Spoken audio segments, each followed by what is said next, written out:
लोकसभा इंतखाबात के पेश नजर बेंगलुरु में कांग्रेस पार्टी के मुस्लिम लीडरों का अहम इजलास मुनक्किद हुआ। इजलास में आने वाले लोकसभा इंतखाबात में 4 मुस्लिम उम्मीदवारों को टिकट देने का कांग्रेस हाईकमान से मुतालबा किया गया है। कर्नाटक में कांग्रेस के सभी मुस्लिम लीडर एक प्लेटफॉर्म पर नजर आए। मकसद था लोकसभा इंतखाबात के पेश नजर पार्टी आलाकमान पर दबाव डालना। तमाम मुस्लिम लीडरों ने एक आवाज में ये बात कही कि कांग्रेस पार्टी मुसलमानों को हल्के में न ले। पिछले इंतखाबात में मुसलमानों ने एक होकर कांग्रेस की तायीद की थी। कांग्रेस की भी जिम्मेदारी है कि वो मुसलमानों को हर सतह पर मुनासिब नुमाइंदगी दे। रियासत के 28 पार्लिमानी हलकों में 4 मुस्लिम उम्मीदवारों को टिकट देने का पुरजोर मुतालबा किया गया। बेंगलुरु सेंट्रल, बिदर, हावेरी और मैसूर से मुस्लिम उम्मीदवारों को टिकट देने की मांग की गई। और लोकसभा के अंदर जो है मैक्सिमम जो है रिप्रेजेंटेशन कम से कम 4 जो है लोकसभा सीट देना बोल के पूछना बोल के तय किए हैं। That we will put it, and even in Rajya Sabha, Legislative Council, where in assemblies we could not win there, those districts should be represented in the Legislative Council and boards and corporations. हम यही convey करना चाहते हैं leadership को भी, please don't take minorities for granted. सिर्फ election के वक्त ही मुसलमानों को याद मत कीजिए, इग्नोर मत कीजिए। हम भी कई सालों से लीडर हैं, दूसरे वक्तों भी मुस्लिम लीडरशिप को याद कीजिए।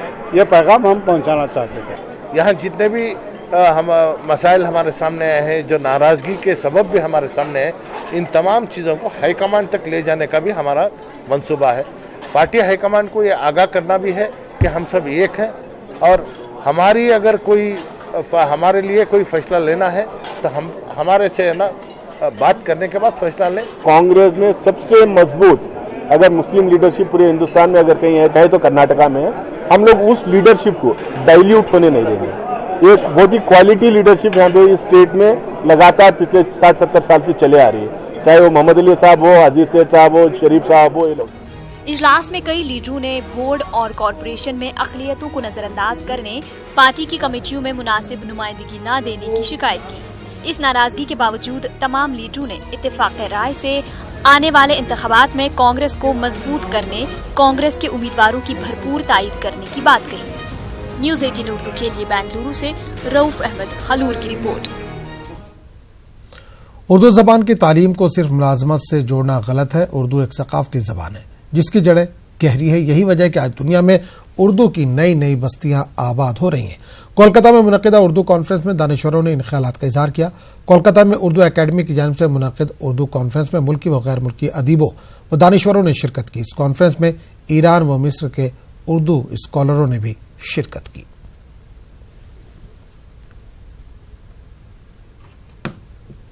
और सकाफती एतबार से बहुत ही पुरानी ज़बान है।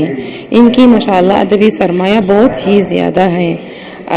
सकाफती एतबार से भी इसकी जड़ें बहुत कदीम हैं। तो उर्दू के लिए क्यों हम नई कोशिश करें। मिस्र से हूँ, हम बहुत कोशिश कर रहे हैं कि उर्दू ज़्यादा यूनिवर्सिटियों में इसकी दर्स व तदरीस हो जाए। उर्दू एसोसिएशन जो बनाया है उसका मकसद ये है कि दुनिया के जिस कोने में भी उर्दू लिखने पढ़ने वाले लोग मौजूद हैं उनको आपस में जोड़ा जाए, उनको प्लेटफॉर्म दिया जाए और जो कुछ वो कर रहे हैं उसका एतराफ़ किया जाए। उनको अगर किसी इश्तराक की ज़रूरत है, किसी ताउन की ज़रूरत है तो वो ताउन दिया जाए। उदास क्यों है भाई, ये पूरा ग्लोबल क्राइसिस है कि पढ़ने वालों को नौकरियां नहीं मिल रही। ऐसा नहीं कि उर्दू पढ़ने वालों को नौकरियां नहीं मिल रही, ठीक है नौकरियां कम है, लेकिन आप सिर्फ नौकरी पाने के लिए उर्दू पढ़ोगे तो इस दुनिया में जी नहीं सकते। उर्दू भी पढ़ो और आज के दौर के तकाजे के हिसाब से नए उलूम फ़नून भी हासिल करो, नौकरी मिलेगी। सहूलियात की कमी के बावजूद सलाहियतें अपना मकसद तलाश लेती हैं। ऐसी ही एक मिसाल है मेरठ के रुबीना सैफी। कौमी और आलमी सतह के मुख्तलिफ शूटिंग चैंपियनशिप में अपनी सलाहियतों का मुजाहरा करते हुए रुबीना ने गुज़िश्ता माह यूपी राइफल एसोसिएशन शूटिंग में रिकॉर्ड के साथ गोल्ड मेडल हासिल किया। लेकिन अफसोस की बात यह है कि रुबीना के पास अपनी खुद की राइफल नहीं है और न ही हुकूमत की जानिब से अब तक राइफल के लिए कोई मदद हासिल हो सकी है। पेश है रिपोर्ट। मेरठ के छोटे से गांव अकबरपुर सादात से ताल्लुक रखने वाली रुबीना ने निशानेबाजी की शुरुआत एक शौक के तौर पर की थी, लेकिन स्कूल में एनसीसी में दाखिले के बाद रुबीना का यह शौक जुनून में तब्दील हो गया। जिला चैंपियनशिप के बाद स्टेट और फिर कौमी आलमी सतह के मुकाबलों में रुबीना ने बेहतरीन मुजाहिरा करके ये साबित कर दिया कि उनमें बहुत दमखम है। रुबीना ने गुज़िश्ता माह यूपी राइफल एसोसिएशन के शूटिंग मुकाबलों के 50 मीटर राइफल शूटिंग में रिकॉर्ड के साथ गोल्ड मेडल हासिल किया। मैं जूनियर थी और अच्छा स्कोर मारती थी, तो 2 साल मेरी शूटिंग छूट गई। मेरे पास राइफल भी नहीं थी और मैं बहुत परेशान रही, मतलब शूटिंग ही छोड़ दी थी मैंने। तो अभी मैं बीएसएफ में भर्ती हो गई हूँ, तो अभी मुझे बीएसएफ दे रही है राइफल, लेकिन बाहर बहुत कंपटीशन होते हैं ओपन के, जो मैं मतलब राइफल नहीं हर जगह नहीं सरकारी राइफल लेके जा सकती। तो अगर मेरी खुद की पर्सनल राइफल हो तो मैं और बहुत इंटरनेशनल खेल सकती हूँ, ओपन में कहीं भी कंपटीशन खेलने जा सकती हूँ। खास बात यह है कि 50 मीटर राइफल शूटिंग मुकाबलों में रुबीना ने यह कामयाबी किराए की राइफल से हासिल की है। खुद की राइफल न होने से रुबीना को इस दौरान मुश्किलात का भी सामना करना पड़ा, लेकिन रुबीना ने हिम्मत नहीं हारी। बच्ची के पीछे पूरी तरह से मैंने मेहनत की, समाज ने भी बहुत मदद की है हमारी। मैं कारपेंटर हूँ, लकड़ी का काम करता हूँ, तो मेरी ये मैं सरकार से भी उम्मीद करता हूँ कि कुछ हेल्प हो जाए राइफल के लिए। जैसे मेरी बेटी का लक्ष्य है गोल्ड मेडल लाना, तो गोल्ड मेडल तभी ला सकते हैं तब अपना वेपन हो, वो अच्छे से प्रैक्टिस कर सके, और राइफल गवर्नमेंट दिला दे तो बहुत अच्छा कर देगी, देश का नाम रोशन कर देगी। रुबीना की सलाहियतों और मुजाहिरे को पेश नजर रखते हुए अब मुस्लिम समाजी तंजीमों के जिम्मेदारान ने रुबीना की हर मुमकिन मदद करने की यकीन दहानी कराई है। सरकार जो भी फैसिलिटीज देगी उसके बाद में सैफी संघर्ष समिति इस बच्ची की पूरी मदद करेगी।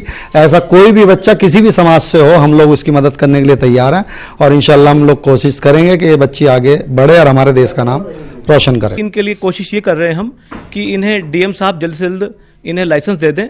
अगर इन्हें लाइसेंस मिल जाएगा तो हम अपने समाज सैफी संघर्ष समिति के थ्रू और हमारी जो और सोसाइटी हैं उनके मार्फत हम लोग पैसा इकट्ठा कराएंगे, और इनके लिए हम किसी भी स्तर पर जाकर के इन्हें राइफल का अरेंज कराएंगे।